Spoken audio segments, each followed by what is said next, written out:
हुनहुन TV पे हर रोज एक नई कहानी देखने के लिए बच्चों चैनल को सब्सक्राइब करके बेल आइकन को प्रेस करना ना भूलें।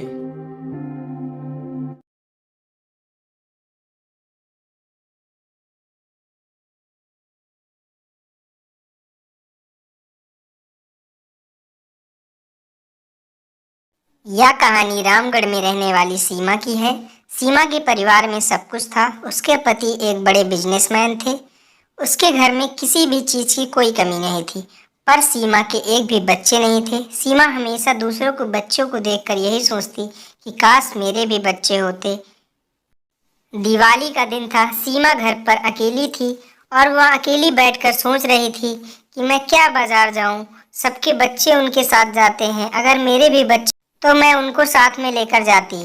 लेकिन फिर यह सोचते सोचते सीमा सोचती है कि चलो ठीक है, जाती हूँ, कुछ ना कुछ लेकर चली आती हूँ। सीमा बहुत ज्यादा दुखी और परेशान थी। वह जंगल के रास्ते से रोते हुए जा रही थी। तभी उसने देखा कि उसके सामने एक परी आ गई। सीमा परी को देखकर आश्चर्यचकित हो जाती है और परी से कहती है कि तुम कौन हो? मैंने तो तुम्हें आज तक कभी नहीं देखा। परी सीमा को बताती है कि मैं रानी परी हूँ और मैंने तुम्हें दुखी रोते हुए जाते हुए देखा, इसीलिए मैं यहाँ आकर तुमसे तुम्हारी परेशानी पूछ जानना चाहती हूँ। सीमा परी से बताती है कि मेरे एक भी बच्चे नहीं हैं और सभी अपने बच्चों के साथ दिवाली पर खेलते हैं, पटाखे दगवाते हैं, पर मेरे कोई बच्चे नहीं, इसीलिए मैं परेशान हूँ और रो रही थी। परी सीमा से कहती है कि मैं तुम्हारी जैसी ही किसी माँ की तलाश कर रही थी, क्योंकि मुझे 2 अनाथ बच्चों की जिम्मेदारी दी गई है, जिसे मुझे किसी न किसी को सौंपना है। तुम यहाँ से जाओ, तुम्हें पेड़ के नीचे 2 बच्चे बैठे मिलेंगे। तुम उन्हें अपने बच्चे ही समझना और उन्हें अपना प्यार देना और उन्हें अपने बच्चों की तरह पालना। ये बात सुनकर सीमा बहुत ज्यादा खुश हो जाती है और जल्दी से भागते हुए उस पेड़ के पास पहुंचती है। तब सीमा देखती है कि वहां पर 2 बच्चे खड़े होकर रो रहे होते हैं। फिर सीमा कहती है, बेटा क्या हुआ? मत रो मत रो। चुप हो जाओ बेटा, क्या हुआ? मुझे बताओ क्या हुआ बेटा। फिर बच्चे चुप हो जाते हैं और सीमा बच्चों से पूछती है कि तुम कौन हो। तब बच्चा सीमा को बताता है कि हम दोनों अनाथ हैं, हमारा इस दुनिया में कोई नहीं है, इसीलिए हम रो रहे थे। तब सीमा कहती है, मत रो बेटा, मैं हूं ना, मैं तुम्हारी माँ हूँ, तुम मेरे साथ मेरे घर चलो। बात सुनकर बच्चे खुश हो जाते हैं और खुशी खुशी सीमा के साथ उसके घर चले जाते हैं।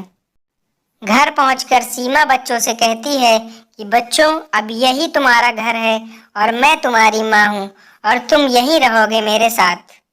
अभी पापा बाहर गए हुए हैं, कुछ समय बाद वो भी घर पर आ जाएंगे।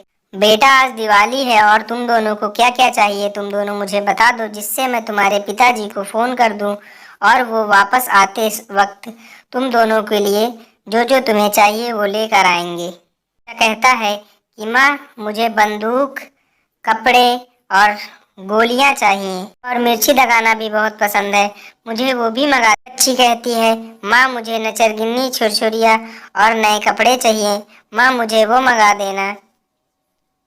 अब सीमा कहती है, ठीक है बच्चों, मैं तुम दोनों के लिए जो जो तुम दोनों ने कहा सब कुछ फोन करके तुम्हारे पापा से मंगा देती हूँ।